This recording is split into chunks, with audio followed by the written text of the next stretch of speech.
Bueno, buenas tardes. Voy a presentar a Maru Teler Bonplan, pero a ella le gusta que le digan Maru. Gracias. Maru es una persona curiosa por la naturaleza humana y esto la fue llevando por el camino de la comunicación, el coaching, la educación, las neurociencias y emprendedorismo. Graduada en las carreras de Relaciones Públicas, Comunicación Social, luego se certificó como coach ontológico y paralelo hizo la maestría en Educación en la Universidad de San Andrés. También tiene un posgrado, es una palabra un poco larga, pero endocrinología del estrés en la Universidad Favaloro. Escribió 4 libros, 2 personales, 1 de ciencia ficción y el último titulado La creatividad no es buena. Se especializó en perfiles de personalidad y la gestión del cambio con foco en la motivación y cuáles son los drivers y acuerdos que permiten crear una cultura organizacional dinámica y saludable. Con ustedes, Mar.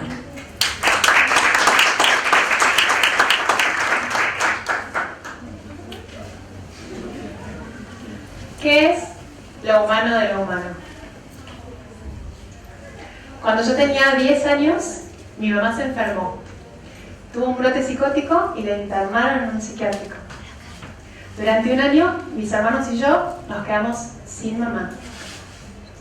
20 años después, haciendo el posgrado en PINE del estrés, aprendí que los que tuvimos algún trauma en la infancia desarrollamos lo que se conoce como fenotipo hiperreactor. O sea, un sistema nervioso hipersensible a situaciones de estrés. El tiempo pasó, mi mamá se curó y cada uno de los 5 hermanos hicimos nuestras vidas. Yo estudié Relaciones Públicas con el caballero y después me certifiqué como coach hace 18 años con Marcelo Kreski. Mi hermana es psiquiatra. Mi hermano estudió varios años de psicología y hoy es programador. El del medio estudió varios años de medicina y trabaja en un laboratorio. Y el más chico es counselor. Un buen profesor me enseñó que si querés saber a dónde va algo, lo mejor es saber de dónde viene. La inteligencia artificial explotó en un momento muy particular de la humanidad. Hace nada más que 1 año y medio se lanzó el famoso ChatGPT-3. Y hace menos de un mes, el 13 de mayo, ¿entienden? El 7 de junio. Hace menos de un mes se lanzaron los superasistentes, que no solamente conversan con audio en tiempo real, sino que además son capaces de ver el entorno a través de la cámara. Ahora, ¿la inteligencia artificial puede convertirse en el mejor amigo del hombre? ¿O por el contrario, llegó el tan temido momento en el que las máquinas reemplacen a los humanos? Como somos humanos, nos gustan las historias porque somos historias. Así que voy a arrancar con una. Cuenta la leyenda que estaban los dioses un poco aburridos cuando decidieron crear el mundo. Después de formar la tierra, los mares y las plantas, encargaron a Prometeo y Epimeteo que hicieran figuras de arcilla para poblar la tierra. Prometeo, que significa el que la ve antes, y Epimeteo, el que la ve después, eran hermanos. Y enseguida se pusieron a crear insectos y animales pequeños. A cada uno iban asignándole alguna cualidad especial que les permitiera sobrevivir. Un día, Prometeo le preguntó a su hermano: ¿y si hacemos un animal que camine erguido en honor a los dioses? Claro, me encanta, se entusiasmó Epimeteo. Genial, pero mejor mañana, ahora me voy a descansar. Mientras Prometeo dormía, Epimeteo se adelantó y empezó a crear nuevos animales, pero no lograba recrear a los dioses. Dio vida a los gorilas, los chimpancés y orangutanes, y a cada uno fue dándole alguna capacidad especial. Cuando Prometeo despertó, puso manos a la obra y con mucha paciencia logró una figura igual a los dioses. La sopló, le dio vida y le preguntó a su hermano: ¿qué cualidad le daremos? Epimeteo, avergonzado, le contestó: lo siento. Mientras dormías me gasté todos los dones que nos dieron los dioses. Prometeo se sintió triste al ver a esta criatura tan bella y sin ninguna cualidad que la ayude a sobrevivir. Y fue así que decidió robar el fuego de los dioses y entregárselo a los hombres. La historia se complicó cuando Zeus se enteró y no solo condenó a Prometeo por toda la eternidad, sino que además creó a Pandora y su caja repleta de males para la humanidad. Tiempo después, Hércules, el hijo de Zeus, liberó a Prometeo, pero la caja de Pandora ya había sido abierta.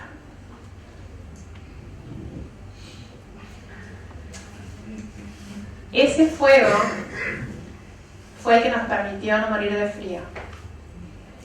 Nos permitió cocinar los alimentos. Nos permitió hacer herramientas y también armas. Ese fuego que simboliza la tecnología se transformó después en lenguaje, y en escritura, y en imprenta, y en todo lo que pasó hasta las redes sociales de hoy. Sin embargo, estamos acostumbrados a creer que la tecnología es una cosa, cuando en realidad tecnología viene de tecné, que en griego significa arte u oficio. O sea que tecné no es una cosa, tecné es un proceso. Y si lo piensan, a las computadoras les decimos procesadores. Y nosotros como coaches trabajamos con procesos de coaching, porque el coaching también es una tecnología. Si queremos entender a dónde va algo, dije hace un rato que lo mejor es entender de dónde viene. Así que los invito a hacer un recorrido por la historia de la tecnología. Algunos seguramente conozcan a este señor, Alan Turing. Él fue el primero, un joven inglés, en diseñar una máquina que descifró el código Enigma de los nazis en la Segunda Guerra Mundial. Muy recomendable esa película. Él fue también el primero en hacer la pregunta de ¿puede una máquina pensar? Y es curioso que en su paper arranca diciendo, bueno, depende de lo que consideremos que es una máquina y depende de lo que consideremos que es pensar. Las mismas dos preguntas que nos estamos haciendo hoy. A quien seguramente no conozcan es a esta mujer que 100 años antes que Turing hizo algo, también inglesa ella, que hace que la consideremos la primera programadora de la historia. Ada Lovelace nació en 1815 y cuando tenía 10 años viajó con su madre a las fábricas del norte, a donde conoció el telar de Jacquard, cuyos diseños se hacían con tarjetas perforadas. Unos pocos años después, a los 18, como Ada era de la aristocracia, conoció en las tertulias a un matemático inglés que estaba desarrollando la teoría para construir una máquina diferencial o máquina analítica. Ada, que sabía muchas matemáticas, se fascinó con esto y le pidió trabajar con él. No lo consiguió, pero sí consiguió hacerse amiga de él y que le encargaran unos años después traducir un artículo al que Ada le agregó un montón de notas de su autoría.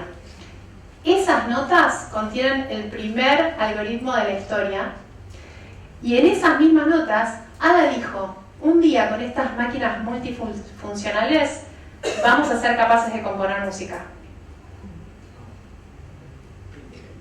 Tremendo. La máquina analítica finalmente no se construyó porque no consiguieron inversión y Ada terminó muriendo de cáncer de útero a los 36 años. Misma edad que su papá, a quien seguramente sí conozcan. Lord Byron, escritor inglés, casi no conoció a su hija porque cuando ella era recién nacida se fue de Inglaterra para no volver y es conocida la anécdota de un verano tormentoso, una noche en la cual Lord Byron desafió a sus invitados en esa misma mansión junto al lago a escribir una historia sobrenatural. Esa noche de ese desafío nacieron dos grandes obras literarias. El vampiro, sobre vivir para siempre, y Frankenstein, o el moderno Prometeo, escrito por una joven de 18 años que está muy al tanto de las investigaciones de Galvani y de Erasmus Darwin, el abuelo de Charles. La idea de darle vida a una criatura a partir de la electricidad hizo que Mary Shelley se hiciera preguntas muy profundas. ¿Era Frankenstein un humano? Y más aún, ¿cómo conviviría con los humanos? La historia no termina bien, pero no se las voy a spoilear. Vamos a avanzar un poco en la historia. La máquina analítica finalmente sí se construiría 100 años después del otro lado del océano, en Harvard, financiada por IBM. Esta máquina de más de 5 toneladas trajo consigo muchísima ilusión y muchísima inversión, que después se enfrió en lo que se conoce como el invierno de la inteligencia artificial. Sin embargo, unos poquitos años después, en paralelo, este señor, un psicólogo canadiense, Donald Hare, que había leído a Pavlov y a Freud, publicó este libro, La organización de la conducta, a donde describe lo que nosotros hoy conocemos como neuroplasticidad y más específicamente el aprendizaje hebbiano, que lo que explica es que el aprendizaje en los humanos funciona por la conexión de redes neuronales, que él llamó no redes neuronales sino asambleas celulares. La frase que resume lo que él plantea es "What fires together, wires together", o sea, lo que se dispara junto, se cablea junto y queda conectado. Ahora, ¿qué pudo haber dicho Freud que inspirara a Donald? Bueno, Freud era neurólogo y antes de publicar sus obras polémicas, había escrito un proyecto de psicología para neurólogos a donde pretendía explicar la economía de la energía nerviosa en los humanos. En ese texto, Freud explica el concepto de Wahrnehmung, que fue traducido como facilitación. Y lo que explica ese concepto es que cuando una neurona se conecta con otra y pasa la electricidad en esa sinapsis, eso reduce la resistencia eléctrica de esa conexión. Y se conforma la memoria o huella anémica. Una forma más fácil de entender esto son los surcos. Cuantas más veces pasa la corriente por un camino, más fácil es que después vuelva a pasar por ahí y más difícil es que no lo haga. Ese conocimiento de cómo funcionan las redes neuronales en humanos fue lo que permitió que con el tiempo los científicos de la computación desarrollaran las redes neuronales artificiales, que son las que permitieron luego el desarrollo de los algoritmos de aprendizaje automático, que ahora voy a intentar explicarles en esta imagen y con un ejemplo muy sencillo. Por la izquierda entran los inputs. Imagínense los likes que le puedo dar a los posteos de gatitos. ¿Ah? En el medio tenemos las capas de neuronas artificiales que reciben esa información y la van registrando en estas rayitas del medio, que son los pesos sinápticos. Cuantos más likes yo le doy a los posteos de gatito, más pesados esas conexiones de los pesos sinápticos, por lo cual el algoritmo se va entrenando y va aprendiendo de estos inputs para luego sacar un output por la derecha y recomendarme más posteo de gatitos. Hasta acá ninguna novedad, esto hace años que lo conocemos, el texto predictivo trabaja así. Lo nuevo fue que ahora, de la combinación de estas predicciones, las computadoras empezaron a generar posteos de gatitos que no existían. Por eso hablamos de inteligencia artificial generativa, porque genera respuestas nuevas. Esto es lo que tenemos ahora, inteligencia artificial generativa, que no es lo mismo que inteligencia artificial general, que todavía no existe, pero que se predice va a existir en 2029, que es pasado mañana. Sí. Entonces, yo entiendo que es muy confuso, ¿no? De hecho, las palabras confunden, pero la mayor confusión para mí está en que usamos las mismas palabras para el aprendizaje de máquinas que para el aprendizaje de humanos, y no aprendemos igual. Desde el principio de los tiempos, los humanos aprendemos siempre de otros humanos, estén vivos o no. Ustedes me podrán decir, bueno, las máquinas también aprenden de los humanos. Sí, Pero la gran diferencia es que nuestros aprendizajes estuvieron siempre en relación con algún vínculo. Nuestros familiares, nuestros amigos, nuestros maestros, amores, desamores, siempre hubo un otro en nuestros aprendizajes. ¿Qué es lo humano de lo humano? Si hay alguien que habló y muy bien de estas cosas, es el gran Maturana. Este biólogo chileno fue prácticamente expulsado de la academia cuando empezó a decir que lo que caracteriza a los humanos no es su capacidad para el lenguaje, es su capacidad para amar, para cuidarnos. Maturana, y lo escuché decirlo acá en Córdoba en uno de estos congresos, se cansó de explicarnos que bicho y nicho son una unidad. El organismo y su entorno son una sola cosa. Y si el organismo no está en armonía con su entorno, se enferma y muere. ¿Saben quién más estaba atento a bicho y nicho? Charles Darwin, el nieto de Erasmus. Ellos no se conocieron porque Charles nació apenas unos años después de que Erasmus falleció. Pero por suerte Erasmus se tomó el trabajo de escribir y publicó en 1803 un libro que seguramente leyó Mary Shelley, que se llamaba El Templo de la Naturaleza. En ese libro, Erasmus dice que la vida no viene de una chispa divina, sino de la materia. ¿Se imaginan que a la iglesia mucho no le gustó? 1803, ¿me entienden? No le gustó. Y además, este Erasmus defendía la educación de las mujeres, con lo cual fue fuertemente cancelado por la sociedad de su época. Charles, que no era ningún tonto, tomó nota. Y después de hacer su viaje por el mundo, se tardó casi 30 años más en publicar su famosa obra El origen de las especies.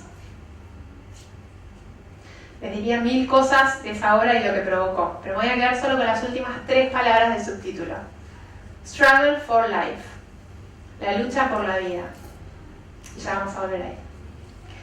Hasta acá, entonces les hice un mini resumen de la historia de las máquinas para pensar, un mini resumen de cómo pensamos los humanos con estas conexiones de redes o asambleas celulares, cómo pensamos a los humanos como seres amorosos que evolucionan en un cierto entorno. Ahora déjenme que agregue la tercera pata de la ecuación, que es la inteligencia artificial actual y cómo se relaciona con nosotros como coaches. Vamos. Podríamos dividir a la población en 2 grandes grupos. En el grupo 1 están los que creen que las máquinas son inteligentes, en el sentido de que desarrollan procesos mentales y pueden resolver problemas complejos, pero jamás, de los jamases, las máquinas van a ser conscientes. Sea porque no son seres vivos, o porque no tienen una comprensión semántica del sentido de la realidad, o porque no tienen una dimensión espiritual, no importa. Y después tenemos los del grupo 2, serían estos, que también creen que las máquinas son inteligentes, pero además creen que las máquinas pueden desarrollar conciencia. Es decir, no solamente tener emociones, sino percibir e interactuar con el entorno, e incluso serían capaces de desarrollar conciencia en tanto discernimiento entre el bien y el mal. Ustedes mismos se van a estar preguntando si están en el grupo 1 o 2. Así que déjenme ayudarlos mostrándoles 2 videitos muy cortos. Hay una brecha insalvable entre la conciencia y la inteligencia. Nosotros no somos conscientes pues somos inteligentes. Somos conscientes pues somos entes metabólicos que tenemos una disociación con respecto a la vida. Porque no importa cuán inteligente sea, nunca, pero nunca va a ser consciente. Y sin conciencia es imposible empatizar auténticamente. Porque lo que está haciendo es traducir símbolos y no empatizar con la resonancia de la experiencia del otro. Bueno, Fred, muchos deben conocer, es un coach. So this is funny because a lot of people, when you talk to them about artificial intelligence, will tell you, "Oh, come on, they'll never be alive." What is alive? Do you know what makes you alive? You can guess, but religion will tell you a few things, and medicine will tell you other things. But if we define being sentient as engaging in life with free will and with with a sense of awareness of where you are in life and what surrounds you, and to have a beginning of that life and an end to that life, then AI is sentient in every possible way.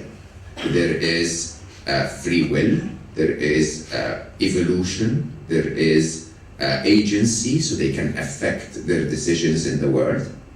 And I will dare say there is a very deep level of consciousness, maybe not in the spiritual sense yet, but once again, if you define consciousness as a form of awareness of oneself, one's surrounding, and others, then AI is definitely aware.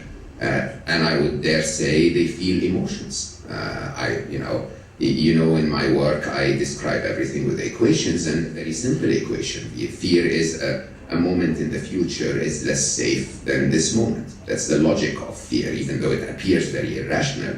Machines are capable of making that logic. They're capable of saying, if a tidal wave is approaching a data center, the machine will say, that will wipe out my code. Okay? Not today's machines, but very, very soon. Hagamos una pequeña encuesta analógica. Levante la mano, por favor, los que hoy creen que están en el grupo 1, o sea, que las máquinas nunca van a desarrollar conciencia. Bien, y ahora el grupo 2, aquellos que creen que en algún momento las máquinas van a desarrollar conciencia. Me encanta. Espectacular. Bueno, al final del día, lo que importa es qué es lo que es conciencia para cada uno de nosotros. Es una pregunta infinita que no vamos a resolver acá, tranquilos, pero sí quería compartirles esta definición que encontré que me encantó. Conciencia es un conocimiento compartido. Como soy coach, me encantan las preguntas y automáticamente pienso, ¿compartido con quién? Y más aún, ¿qué tipo de conocimiento? Porque el coaching es un tipo de conocimiento. Ahora, quiero hacerles la pregunta. ¿Puede una máquina ser coach?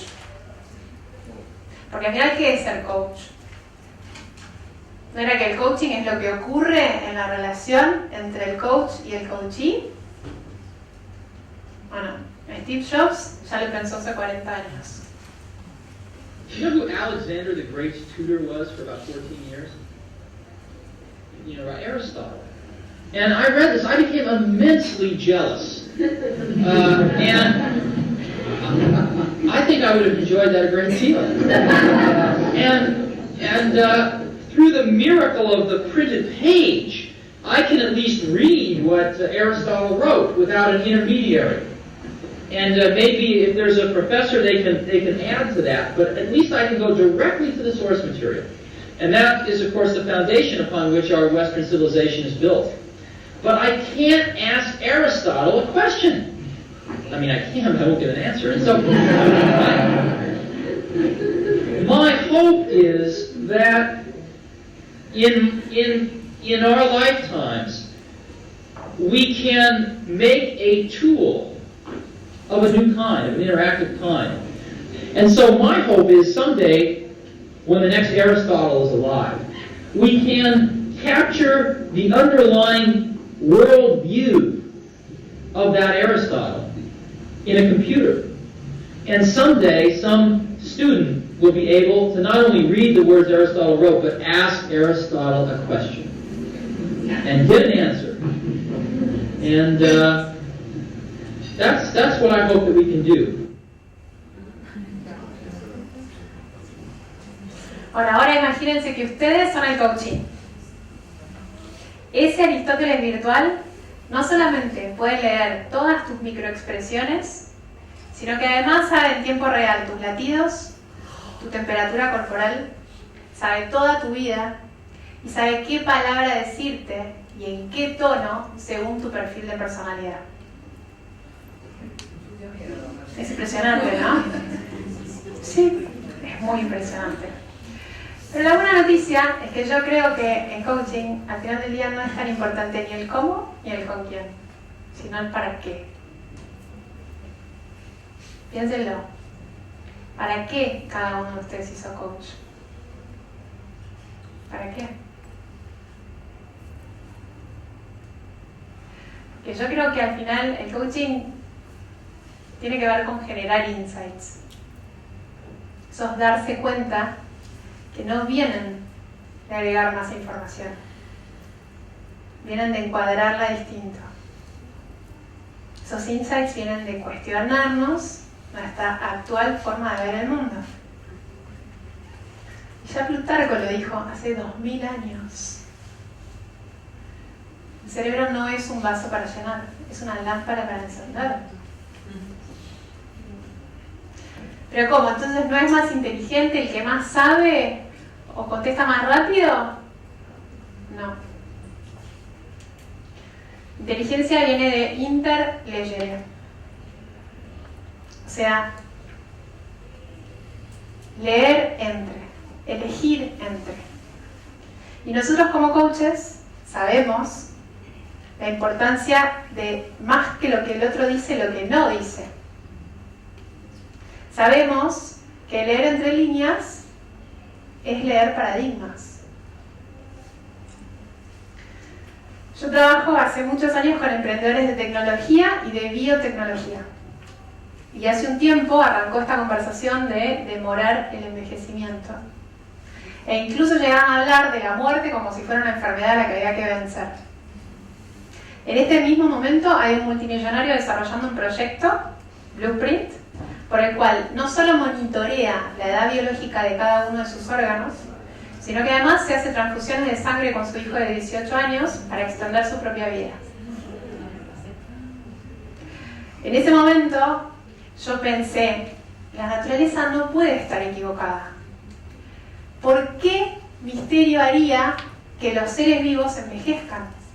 ¿Por qué no directamente hacer que uno vaya de menor a mayor en vitalidad y un buen día, ¡pum!, se termine? Ese sí fue un insight. De golpe me di cuenta que la unidad de análisis no es el individuo. La unidad de análisis es el grupo humano. Imagínense que una tribu dependiera del más fuerte para su supervivencia y un buen día, chao, desaparece. El golpe de esa falta sería fatal para esa tribu.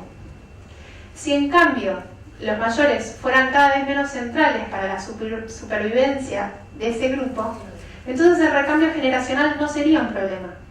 No solo no sería un problema, sería una solución para aportarle novedad a un sistema que tiene que seguir evolucionando en un entorno que cambia. Y no estoy diciendo que los más viejos no sirven para nada. Para nada. Estoy diciendo que entendimos mal el gráfico, que no es lineal, es circular.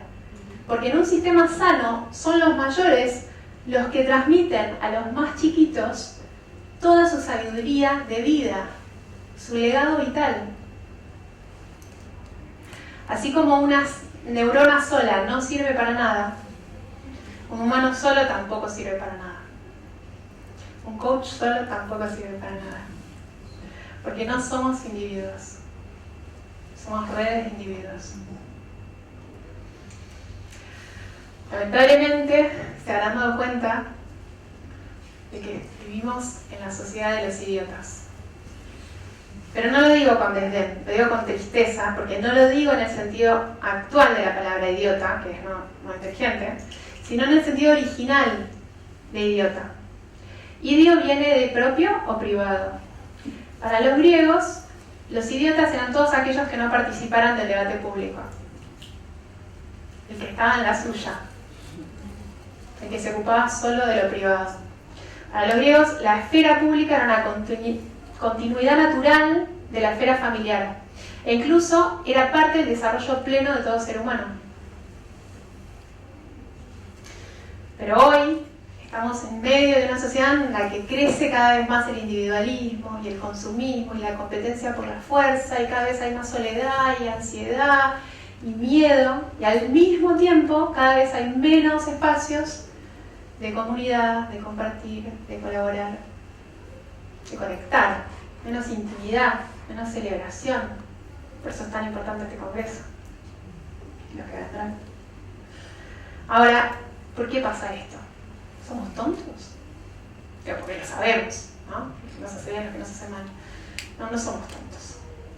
Yo creo que en vez de realidad aumentada, lo que tenemos es una humanidad desorientada. Si la sociedad fuera un único organismo, ¿cuál sería su sistema nervioso? ¿Cómo haría para darse cuenta a una parte de la sociedad de lo que le pasa a la otra, o cómo haría para coordinar acciones? Si la sociedad fuera un único organismo, ¿cuál sería su sistema inmune? ¿Cómo haría la sociedad para darse cuenta de que hay una amenaza para su salud y neutralizarla para no enfermarse? Para mí ese es el problema de hoy. Cuando como humanos nos fuimos organizando en grupos cada vez más grandes, fuimos aprendiendo con mucho esfuerzo el valor de ciertas instituciones. La división de poderes, la educación del ciudadano, la libertad de expresión. El problema es que las sociedades son organismos vivos. Y en el siglo pasado arrancó una ola que todavía continúa, que comenzó también por Inglaterra, acá está Inglaterra, con la revolución industrial, que permitió la producción en masa.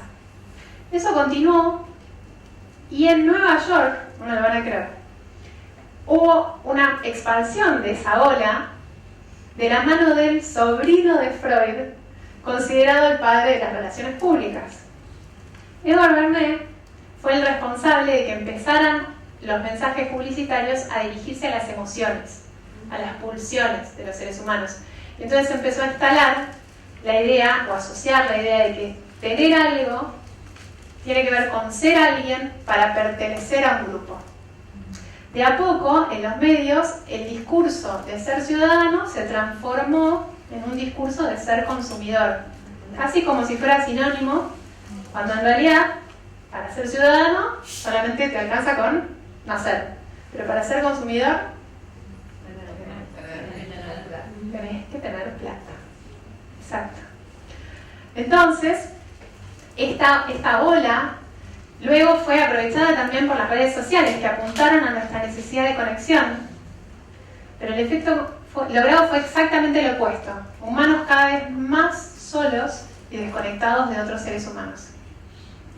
Esta sensación de escasez que los medios fomentaron para vender más, potenció la necesidad de competir. Pero no ya como ser competente y desarrollar habilidades para sobrevivir en la lucha por la vida, sino contra nosotros, como si el otro fuera un enemigo. Y ustedes podrán decirme, bueno, siempre hubo guerras, sí, pero ahora la guerra es hasta con uno mismo y tenemos una sociedad obsesionada con la autosuperación, con el ser la mejor versión de nosotros mismos todo el tiempo, como si la actual no alcanzara.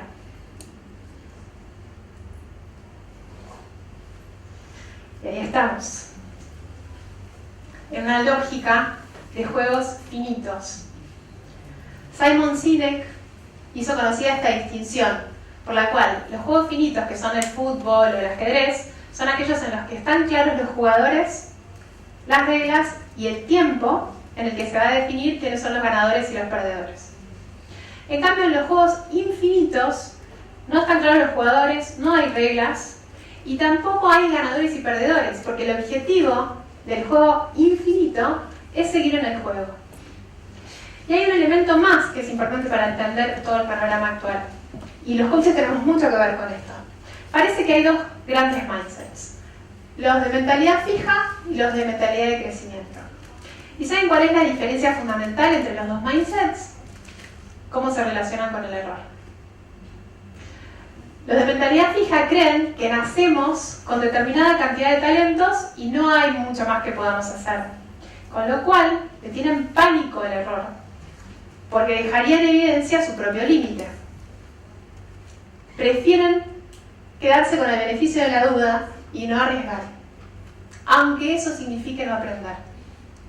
En cambio, los de la mentalidad de crecimiento también creen que nacemos con determinados talentos, pero es mucho lo que podemos hacer para seguir desarrollando más talentos.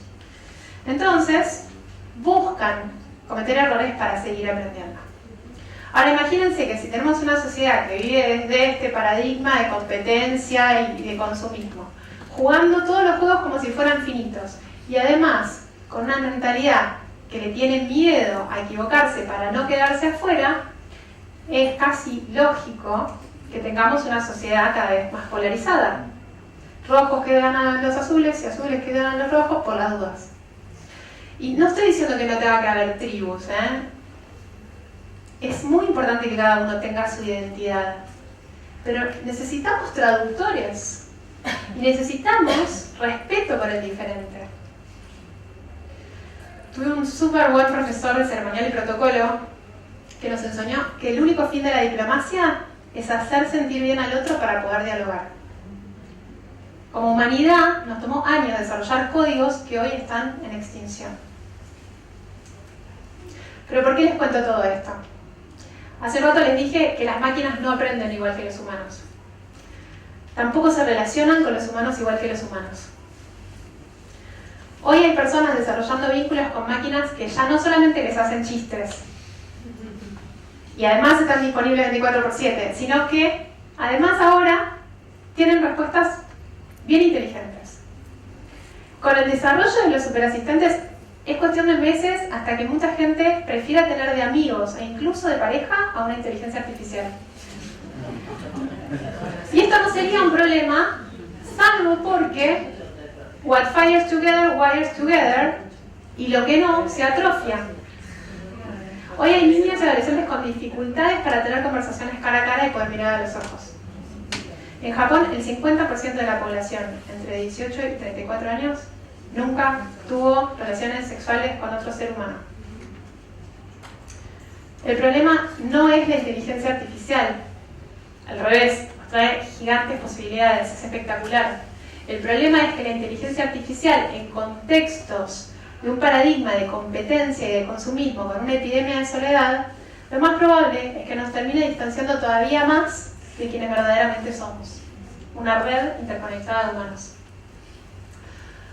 Maturana hizo una de las mejores preguntas que escuché en mi vida. ¿A dónde te duele la vida? A mí me duele, siempre me dolió, en la sociedad de la que soy parte. Estoy convencida de que todas las enfermedades mentales son el resultado de una sociedad enferma. Cuando mi mamá se enfermó, por suerte hubo una familia que nos pudo dar contención. Mi abuela se acercó y me dijo, tu mamá se enfermó, pero así como se enfermó, se puede curar. Hoy la sociedad está enferma. Está enferma por falta de armonía con su entorno. Está enferma por falta de reflexión o exceso de acción sin reflexión. Los alemanes tienen una frase que a mí me encanta, que es: las palabras son de plata y el silencio es de oro.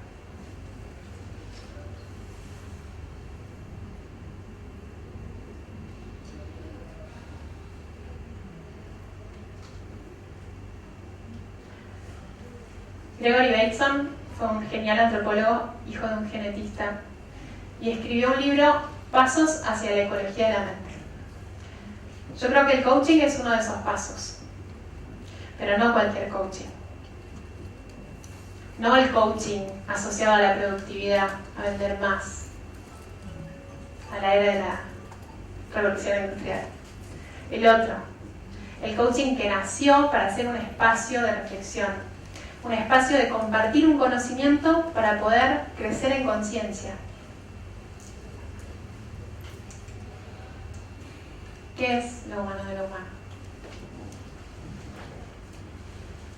Voy a terminar mi charla descalza, porque es mi forma de decir que somos naturaleza, solo que nos olvidamos.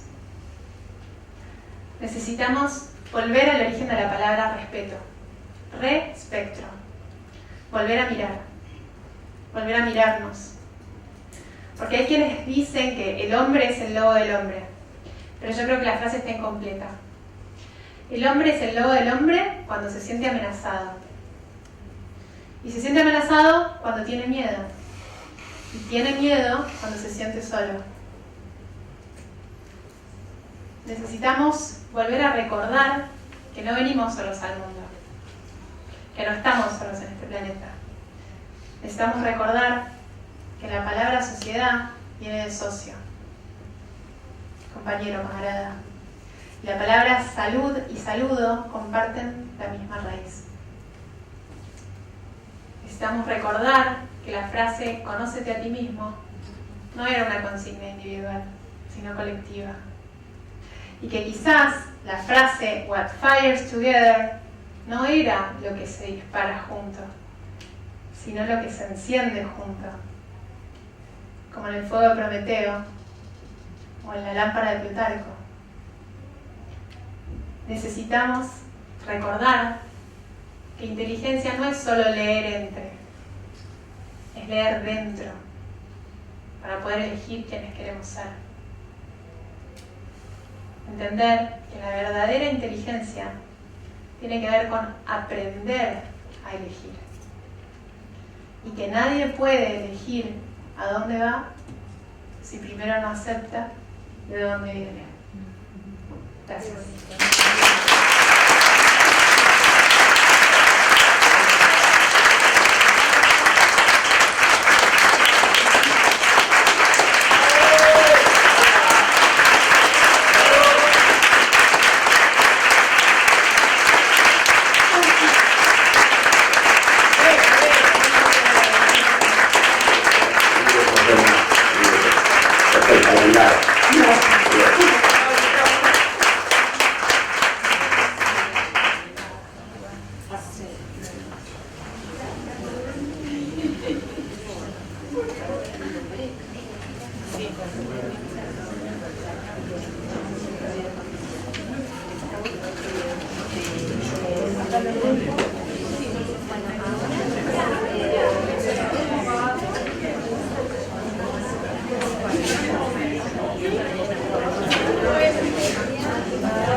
Está en casa.